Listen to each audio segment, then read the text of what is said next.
Welcome to the Cory Lee Show, where our focus is on building leaders and transforming culture. My name is Cory Lee, and in each episode, I aspire to ignite something on the inside of you that encourages you to grow yourself and to make an impact on the world around you. Welcome to the Cory Lee Show.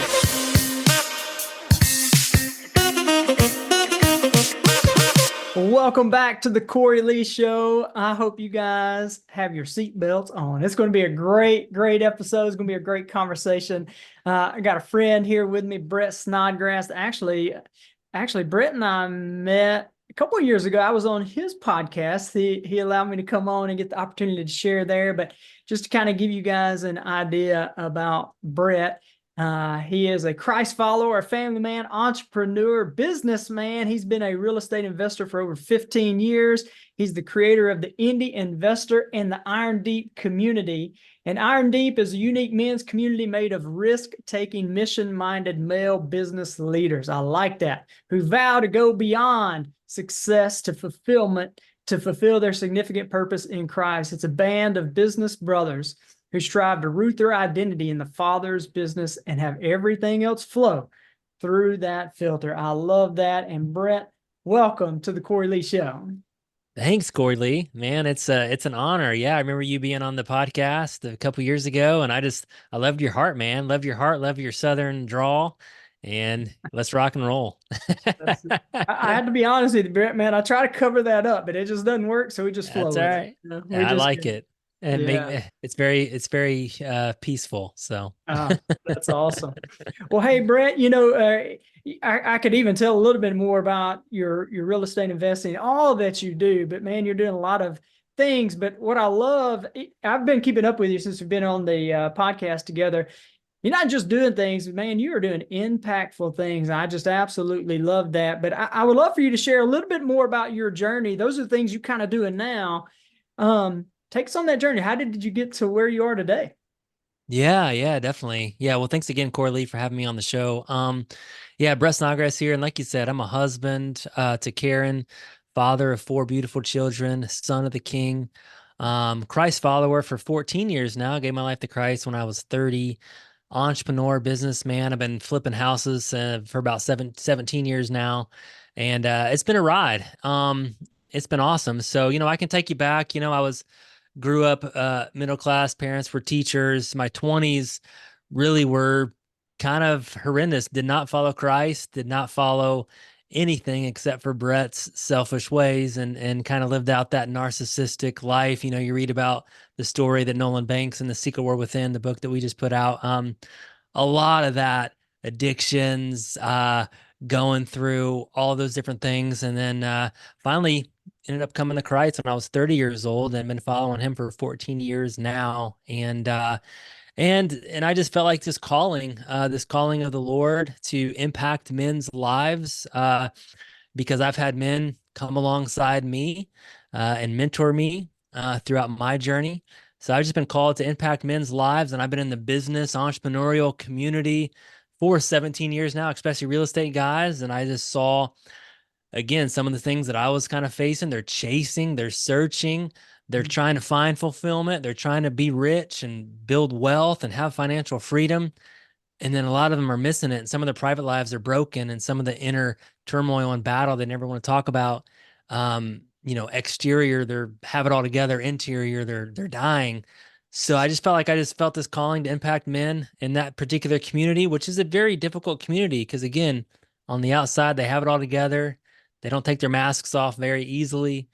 So to build that community, that environment, that's where Irondeep was born, and that's been going for about a year now, and loving it, man. So there you go. That's it in a nutshell. I like it, man. And we were just talking before we even press record, how easy it is to just skim the surface and hit that superficial stuff. But man, like that real growth doesn't happen until you get into that deep inner work, as you're saying. I would be curious, Brett, has your definition of success shifted since coming to know Jesus? It sounds like, I don't know if the definition has shifted, but maybe the focus has shifted. But so I was just kind of curious hearing your story there. Yeah. I think it definitely has. And it's even shifted till even today, because sometimes we're in this world, we're in this culture, and we're getting pulled with what the world says is good. And as a man, we have all these different voices coming at us, and it's extremely noisy, and we Mhm. can become extremely distracted very easily. I mean, we all know that mental health is through the roof right now. We're all talking about it. Every book that I've had people ask me on my podcast is like about mental health, right? It's like, Yeah. how do you get your emotions in check? How do you the mental health, the stress, the anxiety, the depression, the suicidal thoughts, all that stuff. Um, so we're just at this battle. We're just at this war. And, my definition of success when I was 27 was, hey, I just want to make so much money Mm. and I want to live this upgraded life and I want to drive this certain vehicle and live in this certain place and travel to these certain locations. So I can feel good, I guess, at the end of it all. Um, and yes, the perspective has changed. I love building. I love creating, just like you, Cory. I love pouring into people. I love doing podcasts. I love, writing and building a business, and I love doing all that stuff. So I think that's the way I was designed. Uh, but the perspective is, it's not about money. Like I don't think about money honestly that much. Um, but I do know that it's all his. It's all God's. And now it's like, man, whatever I get, it's just all going back. It's just all going for kingdom. It's all going for impact. I hope my last check bounces. I don't I don't care. It's just so now it's just like it's just all his anyways. It's totally surrendered. And that's just how I live. So if I make it, great. If I don't, man, it's all the same. Yeah. So anyways, that's a little bit of the perspective. So I shift, love I that. guess. Yeah, I love that because it's like, and when you were saying that, a verse of scripture popped into my mind is more of the Passion Translation. It talks about why do you wake up so early and stay up so late for fear of not having enough, and guy can provide for his lovers even while they sleep. Yeah. And Yeah. it's like, man, Even while they sleep. Yeah. And I was reading a verse today in Proverbs. It said, don't wear yourself out trying to get rich. yeah, And how many of us are so tired trying to get rich? yeah, I mean, it's exhausting. It can be. And but when the Lord's on your side and the power, again, it's all his. If it's success, significance, it's just all about impact. Another thing that I've been really focusing in on that's really shifted my perspective is, and this is very recently, so Irondeep was really it's about iron sharpening iron and then just going deep, deep mhm, with the Father and deep with other men, right? Of like-minded men.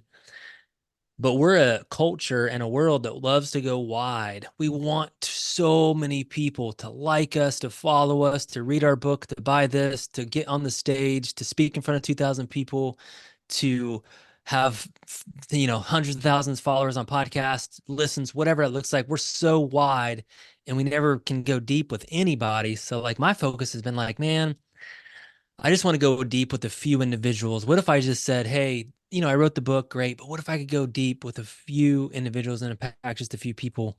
And I think that's biblical. I think it's what Christ did, obviously, and he impacted, the greatest story in the human history. So, anyways, that's just a little bit of the nutshell of perspective shifts, even recently. So, yeah, I love that, man. And you get an opportunity to work with a lot of men, and I would just be curious, what are some of the things that you are seeing that do you see some common things that men typically struggle with? Anything you see, some commonalities? yeah. Yeah, number one, I think that men are extremely lonely. That especially business guys, we're kind of on this island. We're in complete transactional mode, trying to Mhm. build and transactions and sell and lead a team, and no one really knows us. And again, wearing the mask, so we're just extremely lonely. We can't really be ourselves anywhere. Um, and everyone's looking to us for answers all the time. So very lonely. Men are looking for just connection. They're looking for brotherhood and friendship. So that's one thing. The book Secret War Within, men are numbing themselves out with stuff. And this isn't anything new. But and I can go to whatever, but men numb themselves out. We talked about pornography. Mhm. Um, I was just on another podcast. There's a book written that says, 70% of church going men are watch pornography on a regular basis. So like these are secrets that men, like how many men do you ever go up to and says, yeah, I just watched pornography last night? Yeah. Haven't met too many that do that, right? So like that's a secret that 70% of church going men are holding in, like that they can't let out. So addictions, uh, they'll get a drink, they'll get a woman, they'll go to work. So they're just trying to numb themselves out. And I just don't think they want to face reality of just honest with themselves. So one of our core values at Irondeep is just getting honest. How do we get honest with God? How do we get honest with ourselves? How do we get honest with other people? Let's just let it out. Come as you are. We're going to love you. He's going to love you no matter what. But just lay it out. Like, there's nothing really to hide. And so we kind of start with that. And I lead that way. Those are a couple of things. Shame, guilt. Men are carrying shame. They're carrying guilt from past brokenness. They carry that heavy and they never talk about that. They fear failure so much, and they all feel like a failure. So like they feel like they're failing as a dad, they're failing as a husband. They can't make money, like they can't support, like all these different things, and it's just a weight on their shoulders. And so they fear all that. And they hold all that in. Those are some of the things that I've just seen men bring in. So Yeah, man. You talk about the fear of failure right there. Me and the kids, we were watching this show on Netflix the other day. It was the World Cup. They were talking about the World Cup. It was just following the captains of World Cup, and something really powerful. The Croatian captain of the soccer team came up to the goalie and he said, "Man, I got to tell you something. And I got to tell you something. And I'm only going to tell you this because I care about you. It's only because I love you that I'm telling you what I'm about to say." And he said, "You're one of the best goalies there is, but man, I'm not seeing any growth in you. You kind of stagnant. You're staying where you're at." And the goalie, he wasn't too offended, but he did start to defend himself. He's like, "Well, everybody makes mistakes. Everybody kind of messes up and fails sometimes." And the guy said something I thought was so powerful going into your point. He said, but I don't think you get what I'm trying to say. I think you're afraid to make mistakes. You have such fear of failure that you're afraid to push the boundaries to see how far you can go and how good you can be. And that timidity is kind of holding you back.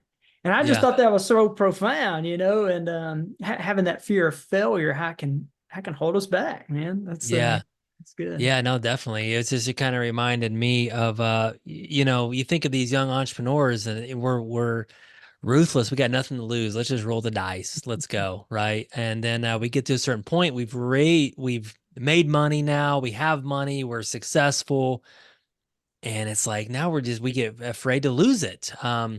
Remind me this is kind of funny, but actually reminded me of one of the Rocky movies. And if you remember the Rocky movies, I think it was like Rocky 3 or 4, and he had won champion, and then he was going through a lot of different stuff because he was afraid to lose what he had. And I think a lot of men, we go through that. We're afraid to roll the dice anymore. And I think one of the biggest regrets that men have is just not taking those risks. So I just encourage men, lay it out there, take the risk.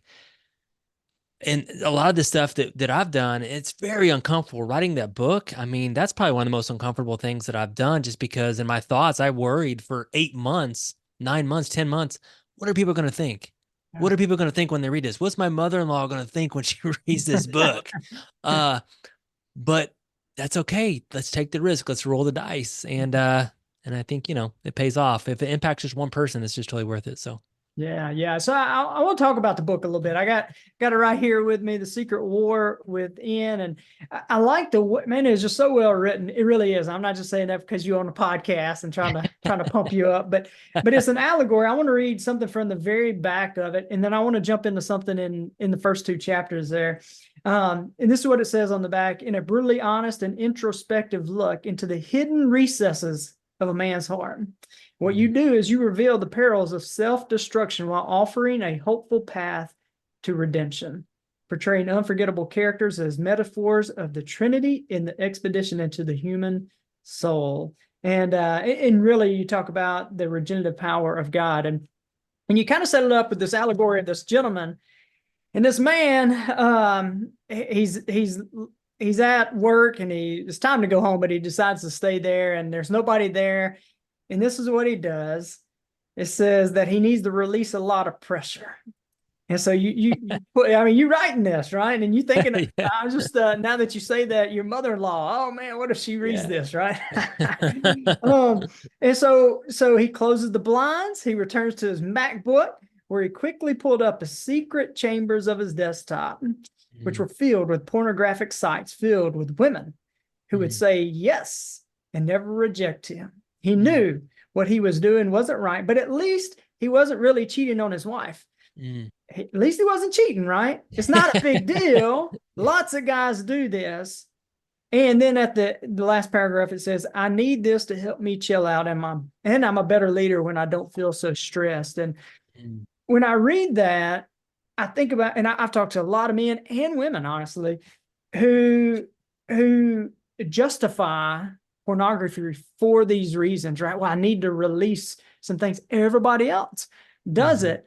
But man, it is a snare. It is a trap. And I would just be curious to hear, what have you kind of seen to help people break free of that? Because man, that is a big time stronghold in a lot of people's lives. I was just curious if you've seen anything.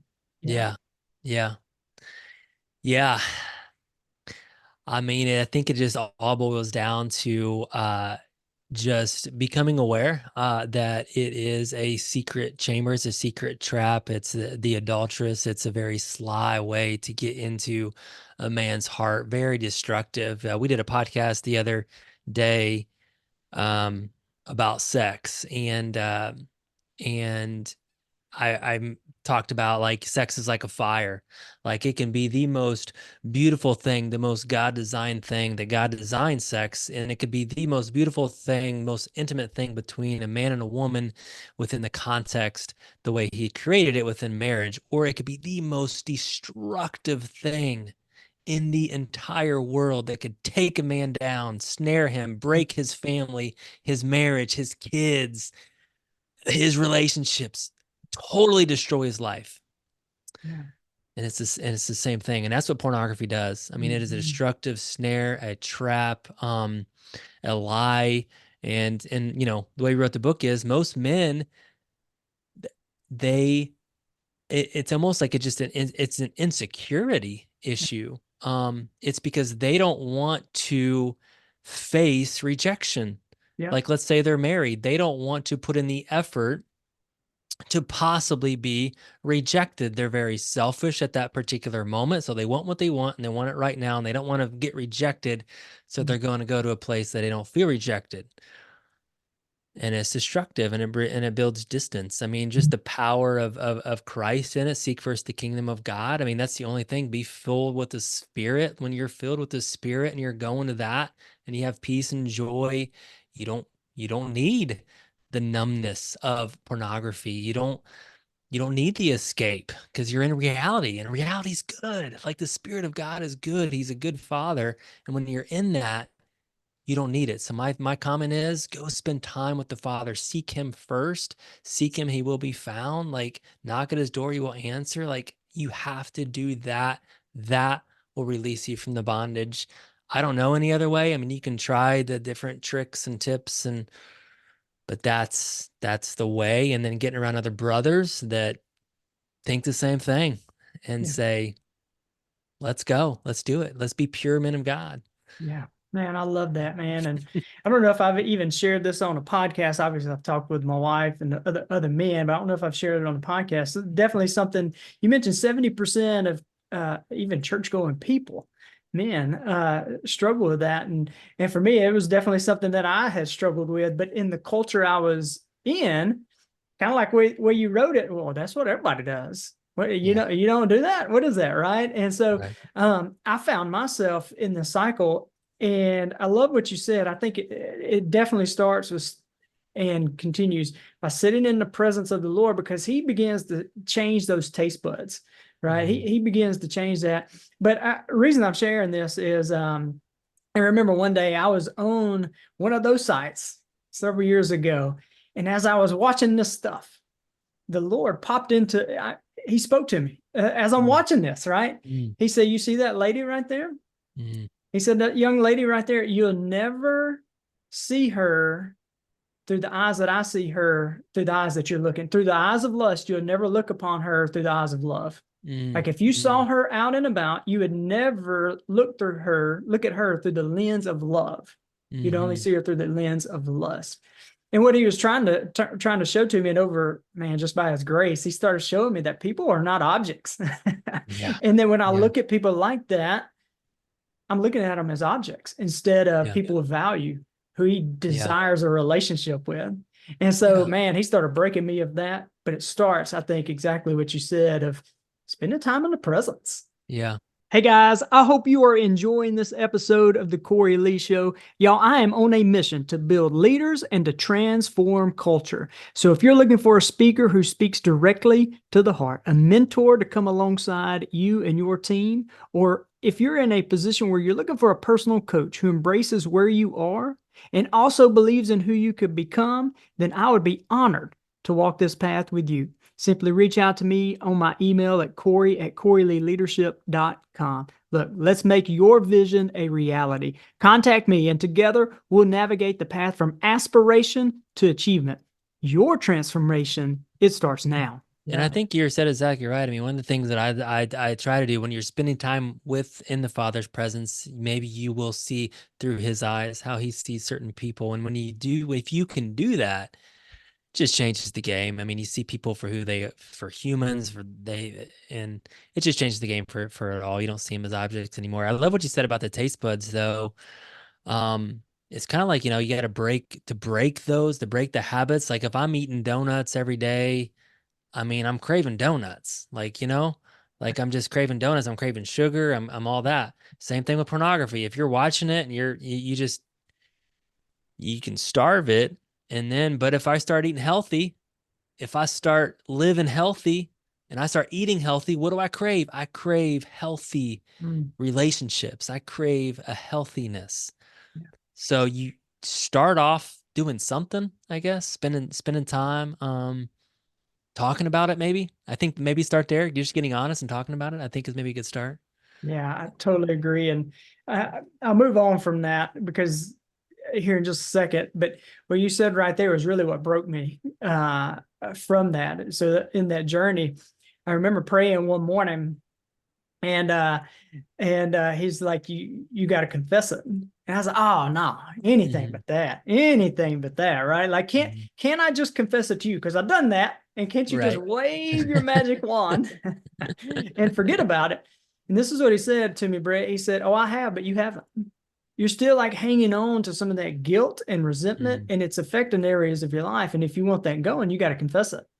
mhm. And I think that's the power of what you provide there, and that in your Irondeep, there is a place where people having a place where you can a safe space. You ain't going to be judged, right? Mhm. But you can share that kind of stuff. You can confess, which Yeah. provides healing. So Yeah. anyway, Amen. yeah, Amen. yeah, Yeah, there's such a power with the confession. I mean, obviously the Bible talks about confessing, repenting.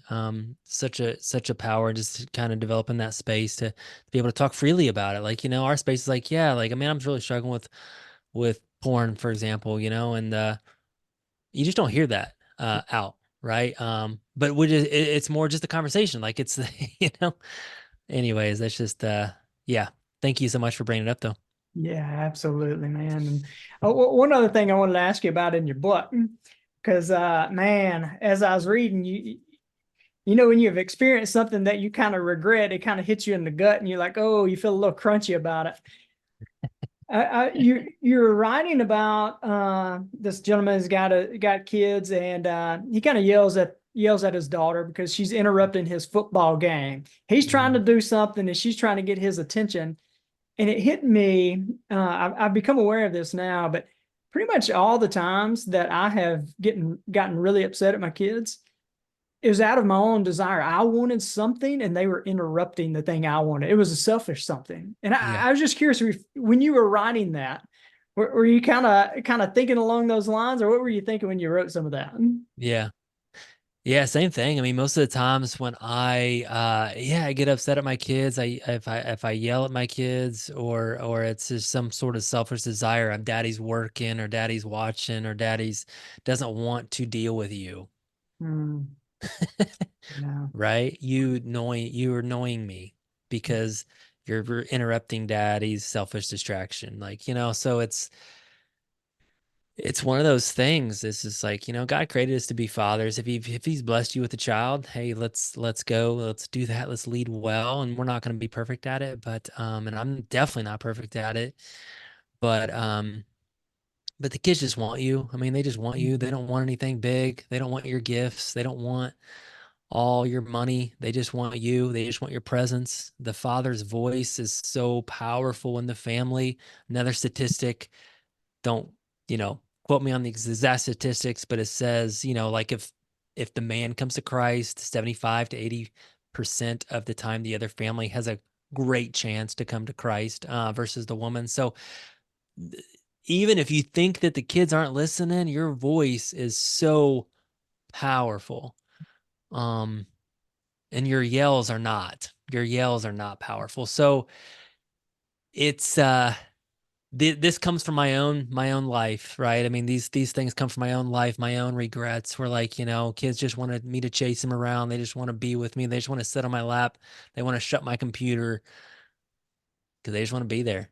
Yeah. Um, just like the father wants to be with you. So yeah, so this is a lot of this. People say, "Hey, Brad, I didn't know you did this or did that in the book." The book is I'd say 70% of my stuff. 30% I went a couple of different directions, but definitely a piece of my life in there for sure. Yeah, that's awesome, man. So, Brett, somebody's listening and they, man, I want that kind of community. That sounds cool and those kind of things. If somebody was interested in the Irondeep, like what could they expect? Like, what does that look like to be a part of a group like that? Yeah. Yeah, we're a very young organization. I mean, we're not, haven't been around for several years. So we've had a few events called the Men's Awakening. The very first place to start is going Iron Deep, filling out an application, and I'll just chat with you. Just say, hey, where you at? How can I help you? Maybe it's with Iron Deep, maybe it's not. Maybe it's with Cory Lee, maybe it's with another organization in your community, maybe it's your church. I don't know. Um, but if we get to the next step, I would just invite you to a 3-day intensive men's awakening. And basically that's about 25 to 30 business leader men. So typically, the like-mindedness is business leader or business owner, Christian men. Um, and we come together and we do an event. And the event is a program around sharpening each other, growing deep together. We do a lot of variety. So it's not like you're going to come to a conference and listen to a bunch of speakers. We typically do these in a home. So this is not a conference. This is not a hotel room. This is typically in the mountains somewhere in a log cabin. We all sleep under one roof. And the design with all that is to just develop depth, to develop intimacy. When's the last time you maybe slept in the same room with, you know, um, with another guy? It could have been college days. So this again, it's just designed for that togetherness. So typically we're out in nature, God's creation, God's wonder with each other, sleeping under one roof, going through a program and building your relationship with God and each other. And that's kind of the expectations from that. From there, we're starting to develop for the first time this year, smaller groups, guys really wanting to dig in and do life together. And that's in the process right now. So application, Men's Awakening, and then we can talk more about small groups. So Oh, that's awesome. So basically you get thrown in with a bunch of other guys who are ready to go deep and grow as well. And yeah. I, I, I I like how you started off our conversation of one of the biggest issues is isolation. Basically, we feel alone. And Mhm. remember when we opened up our first business, that's kind of what I felt like. I didn't have anybody that I knew that could relate to some of the stuff that I was talking about, right? Or whatever. And you intentionally creating a group of like-minded men who want to grow and Yeah. do this thing. And I love Yeah. that. Yeah. Yeah. And business is obviously one piece of it. Typically, we got three areas that we really dig into. And that obviously it's first starts with seeking the first kingdom of God. The second is really just our family and our deep relationships. And then the third one is business. So those three areas we dig into. We're not gonna, you're not gonna find us out there taking probably ice baths, stuff like that, like some organizations do. That's just, nothing wrong with that. That's just not how we do it. But those are three areas we dig deep into. I like that. No fluff, no frill. Let's go. Right. Okay. That's right. That's awesome. Hey, Bray, you've talked a good bit about kind of spending time in the presence of the Father, and man, I just absolutely love that. I would be curious to hear what does that look like for you. That you care to share your personal kind of journey with that and what that looks like for you. Yeah, yeah, definitely. Well, I'll tell you, when I'm really just in the spirit, my daily habits are really just first thing in the morning. I wake up, I crave to be with him. I typically first one up, I got a couple of tea lights around. I open up my Bible, um, I open up my journal, kind of read through what happened yesterday. I pray through what he wants to show me today. And then I pray and sometimes I'm just listening. I'm reading. I'm just seeing, what he wants to speak into my heart today. And, uh, and man, I just say, and sometimes I just waiting. I don't know how long it's going to take, but I just, I'm waiting for the spirit to move. I'm waiting for him to show me something in his word, that I need to hear. And I write it down and I pray it down. Journaling's pretty big, huge for me. And that's kind of what it looks like. I worship. And it doesn't happen in the morning too. Sometimes it happens throughout the day, but it usually starts there. But then my daughter might come down. Like this morning, I had Bible open. I'm reading through. My daughter comes down and sits on my lap, and we're just together, right? And then now I can look at her like God looks at her. I can look at her like Christ looks at her because I just spent time with Him, and I see her, and I look into her eyes, and I'm like, man, just what a miracle, what a miracle child you are. Um, and I don't say that all the time. That's just the way I feel about it. And instead of her coming down and interrupting daddy's time and being annoying, like I just talked about, right? Yep. Um, so that's what it looks like for me. But sometimes I'll pause throughout the day. I'll pray. Like after this podcast, I'll probably just spend some time because this was an amazing conversation. I'm like, thank you so much for Cory and just the opportunity and just living in that commune with the Father, never ceasing, right? It's not like I spend time over here, spend time over there. It's just how can we live that out Mm. with whatever we're doing? So that's what it kind of looks like for me. But then again, Irondeep will go out in nature. We try to see what Christ did. He went out to the mountains. He spent time with the Father there. He spent time with other brothers. So I always tell people just whatever Christ did, whatever Jesus did, just do that. So Don't overcomplicate it, right? yeah. That's Yeah. awesome. I came across this old school book. It's by Brother Lawrence, and it's talking about practicing the presence. I don't know if you've heard of that. It's an Hmm. old book, practicing the presence. And he was this old monk, and he talked about he just basically what you said. I practice the presence in everything that I do. When I wash dishes, he said, I envision doing it for the Lord. And so instead of just going out all the time, it's just trying to focus on him and doing everything that I do with excellence. Yeah. That's an interesting concept too. So Yeah. yeah. And yeah, man, I mean, what a life.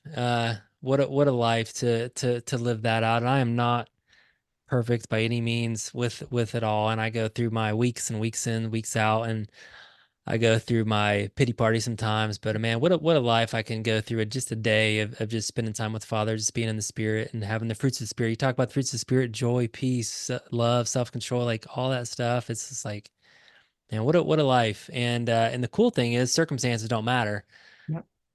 at that point. Yep. Like I, I could have a house catch on fire and it doesn't matter that much anymore when you're in that when you're in the Spirit. So Yeah, man, it's such a freeing thing, right? It's such yeah. a freeing thing. I love it. Well, Brett, and you've added a ton of value today, and I know you've already talked about it, how people could reach out to you for Irondeep. But if people want to connect with you, or if they want to, find out more about the book, what is the best way to kind of stay connected to you and what you're doing, Brett?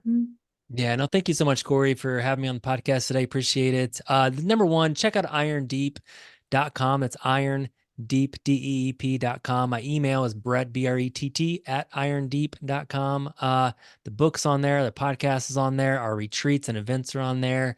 Just check us out. It's always worth a conversation if you are interested in checking it out. No, we're all here for a singular purpose though. So like if I know organizations no better than anybody else's, it's just maybe a fit for some people and it's not for others. So yeah, that's the best way to check us out there. Yeah, love that, man. Appreciate that. Highly recommend the book. Early on in it myself, but I'm having a hard time. I think I told you before we started, I'm having a hard time putting it down too. And it's really good, really well written, enjoying that. And so, guys, Brett, I appreciate you coming on, man. And I know you have added a ton of value, and if Brett has, make sure to connect with him. Make sure you can comment something below if there's something that he said that stood out to you. We'll pass that along to him, but make sure to check him out. We'll have the links in the show notes below. But we appreciate you guys. Hope you have an awesome day, and God bless. 3, 2, 1. Okay. Thanks for joining me today. I hope I have added value to you. And if you have found value in this episode, let me know. Drop a comment and make sure you share with a friend or family member. See you next episode.